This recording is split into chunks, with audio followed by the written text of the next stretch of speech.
Go. So I am gonna break down exactly how I passed my evals and how I passed my first ever eval.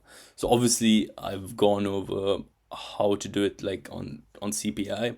Obviously it's not the best way to pass evals because that's basically gambling with a high win rate. So we don't want to be doing any of that. And if you want to pass an eval without doing any of that bullshit, like how to actually pass an eval by following a system, which is exactly what I'm going to be going over.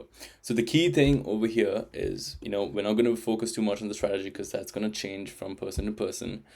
We're not going to focus too much on psychology because after all, it's just an eval. The main thing over here is going to be your risk management. Now, the way I play this eval game is I risk heavy. Like, really depends sometimes. Like, if it's a really good setup and I have a lot of conviction, I risk about 2% on that trade. Sometimes I would, if I'm very, very confident and if I, have zero consistency rule or any of that on the eval, then I'll risk my entire drawdown. Now, obviously, if you're starting out and if it's your first ever time doing it, don't do this. Obviously, 4% is obviously too much. Don't ever do that. 2%, is fine if you have the money to blow on more evals, because at the end of the day, trading is still a game of probability. So 2% could still be a lot for certain people. So for anyone who's starting out, and if it's your first ever time trying to pass an eval, I would say just stick to risking 1%. You don't want to be risking anything less than that because you're just going to be going up and down in that little break even stage, which is quite annoying because if you risk 0.5%, you're probably going to go up and then you're going to probably come back down and then go up and then come back down, up, down, up, down. It's just going to be like a cycle of random things happening. So that is just a risk management game over here. So for example, say you are trading, I would always tell people to start off with a $50,000 account, just say 50K, which is probably like the best way to start with. Okay, let's put it over here. So this is just for beginners. Obviously, there's like other methods. If you're trading a 150K, it's completely different because your drawdown is going to be significantly less. So your risk management is going to change based on that. But this is just for people who are trying to pass the 50K. And yeah, so for beginners, I would suggest. Damn, it's too big, bro. 18. Bro. This is gonna be for beginner. And this is for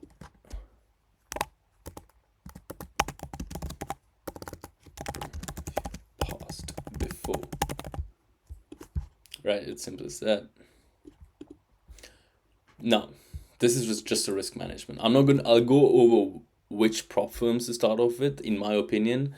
I'll get to that in a bit, but this is just your risk management. Like, just keep in mind. And obviously, a rule that you should have is only take A plus setups. This is a condition that applies to pretty much the entire guideline that I'm giving. So we don't want to take anything below that. You can obviously, what do you call, you could, what am I trying to say? Only take A plus setups. If you're really confident about the drawn liquidity, like in terms of discretion, and if you want to go outside your trading rules and trade based on, I don't know, CISDs or like momentum or anything like that, you could do that as well. But what matters is if you're super confident about the trade. Oops, sorry. If you're super confident about the trade hitting your drawn liquidity, that's the only time I would recommend. Next thing is going to be psychology. So this is probably going to be hard, especially when you're a beginner. Just don't care. I know it's super easier said than done. Like, I know I can just say this and like you're gonna be like, bro, like shut up. Like, I know it, like you don't know what you're saying. Like, it is hard. But all I'm trying to say is let's use some different fonts here. Okay, looks really boring. All right, let's get this. Some. Yeah, that's much better. Let's put some different colors on here. Sorry guys, gonna take some, gotta make it look cool. Yeah, there we go. Some nice colors going on. Let's get some, no, gray's bullshit. Let's change it. Maybe yellow. Ah, bro, what's going on? Let's give it a little, yeah. Give it some room.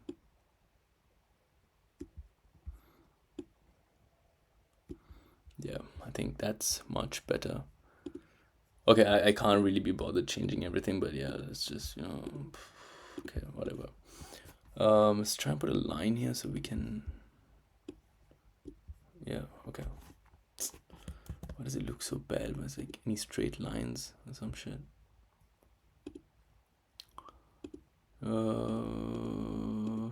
There we go. Okay, that is just a risk management side to it. Now psychology, like let me kind of explain what I mean by just don't care, because you guys might be a bit confused and might be like, bro, this guy's on some crack or something. Let me kind of like explain what I mean by that.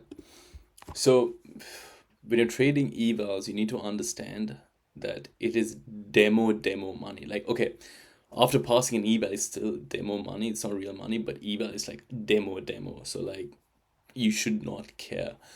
And I do understand if you are at that stage where you don't really want to be wasting a lot of money on evals, like, because evals do cost a bit of money, like $60, $70, depending on the prop firms. It is money for people, so which I do understand, and I do understand if you are a kind of attached to it.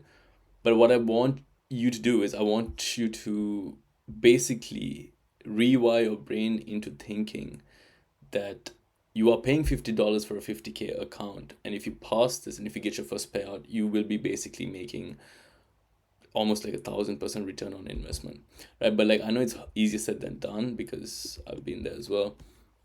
But where you can really, I feel like you can apply this is gonna be when you take only these setups. So this is where it comes back again. So like, your just don't care mindset is only gonna apply only if you take A+ setups.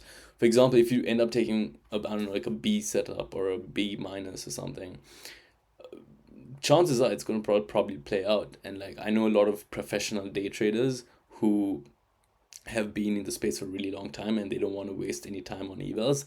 They just full put their account because they have the money to buy more evals, so they don't want to be in that evaluation stage for a really long time. So for them, this won't even apply for them. They'll just take like B setups or C minus, even like they'll probably even trade launch hours on evals. They won't really care. Like, rules will not apply for them on evals because they have consistently made a lot of money on evals and they just really don't care. But for this just applies for anyone who's starting out. So since you are a beginner, this rule, you can only even think of going to all of this if you abide by this. So this is where it really matters. And I have this tiny rule. Let me write that down as well. 2 rules I have when I'm trading now, like, is I only enter after giving it a lot of thought,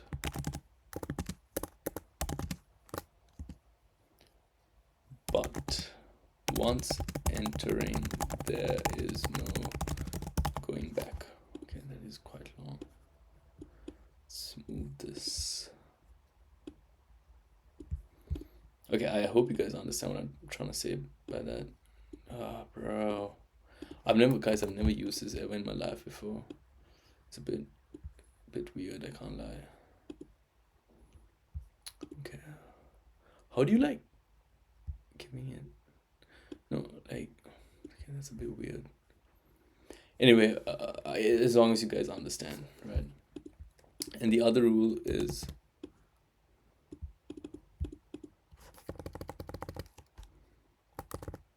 I only touch the trade again after, oh wait, sorry, when I have to move my stop loss to break even, or if yes, or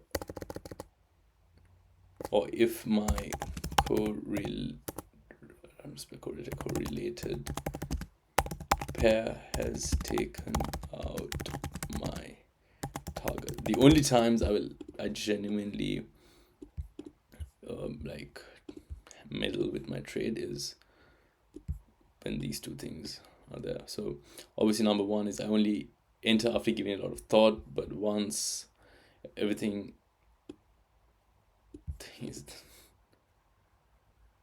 bro, my English is so bad.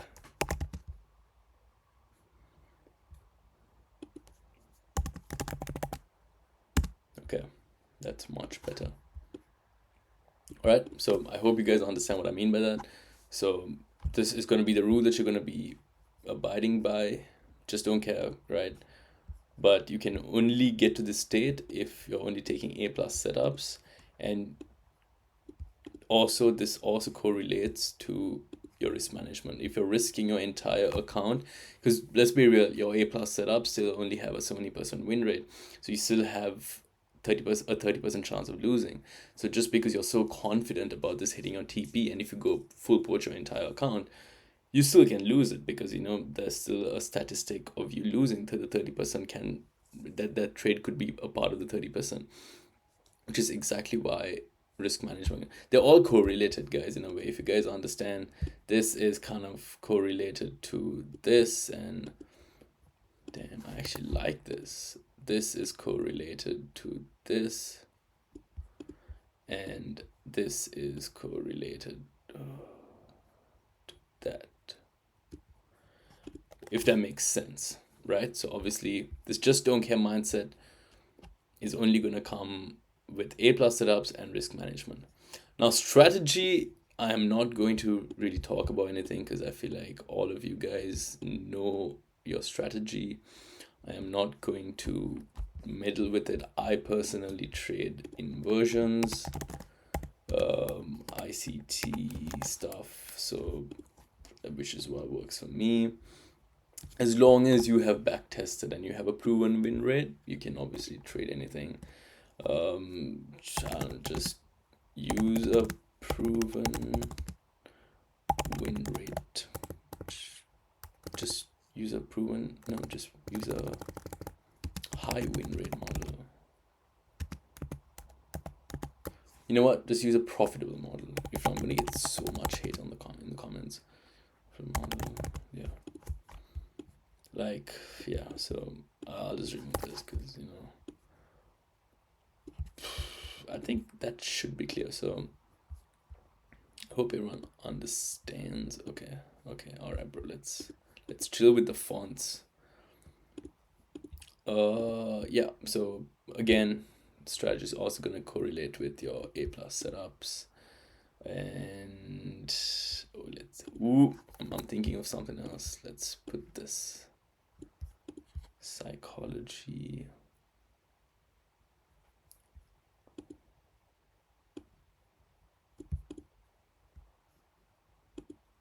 All right, I'm just playing around a little bit just to make it a bit clean. So yeah, that's much better.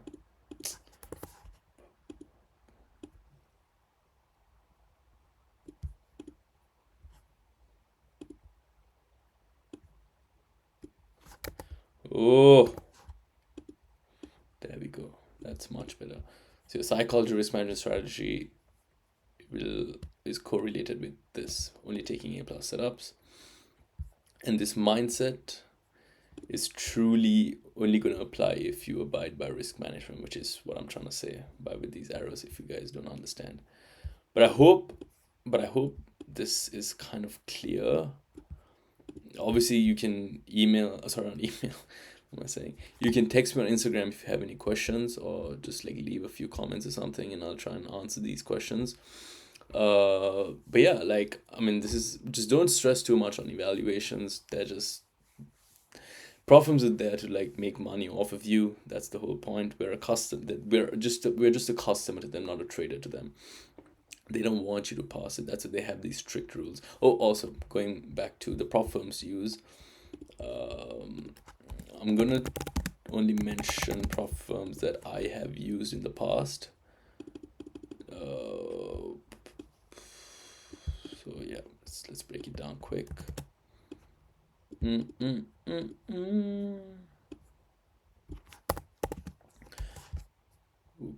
Oh, okay. No, let's go with Fredoka. All right. Anyway, number one, I'm gonna put Alpha Futures. Best prop firm out there for beginners. I'm not saying this because I'm an affiliate. I am truly saying this because of their zero plans. I have not traded the standard and the advanced plan, so I can't speak for them.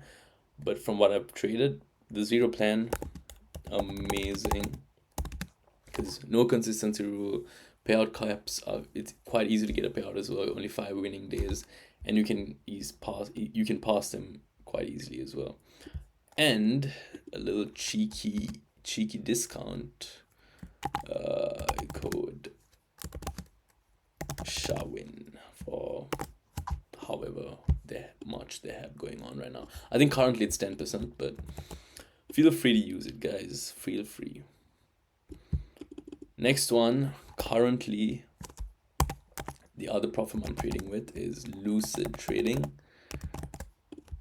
Okay, I know these guys are quite new to the game, but I can't lie, they are one of the best prop firms right now, and I am trading with them. I will speak about them in detail once I get a payout with them.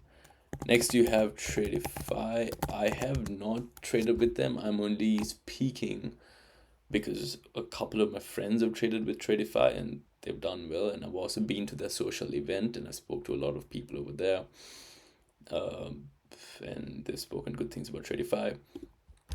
And the last one, my funded futures.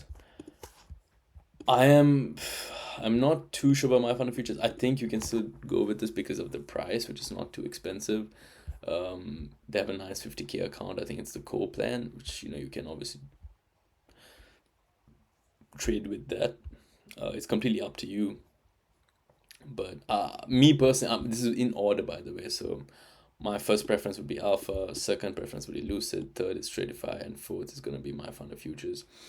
And one more thing, don't do anything stupid and get like one account from each prop firm.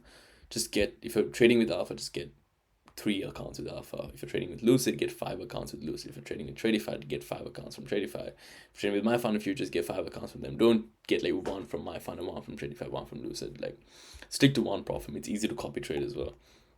So these are the prop firms I would suggest for anyone who's starting out. Lucid Trading also has a bunch of plans for beginners and advanced traders. They also have Tradify too. I think the select plan has daily payouts or something. My funded futures, no consistency rule after funding, which is why I like them. Very similar to Top Step. So yeah, I would not recommend Top Step for anyone who's starting out because they have way too many rules, bro. Way too many rules. Apex, please don't trade them. I mean, until you are like profitable with other prop firms, they're quite advanced. But yeah, that is pretty much, I guess, everything I wanted to cover in the video. But yeah, thank you so much, guys, for watching. I will post more stuff like this. Just like, follow, I don't even know, like subscribe if you feel like it. I don't know, I'm not begging you to do it. If you genuinely like it, leave a comment. I'll reply to them. Follow my socials, most importantly, like my Instagram, my TikTok, and also subscribe as well. That would actually help me out. You know what? Yeah, actually subscribe as well. But yeah, anyway, I'll see you guys in the next video.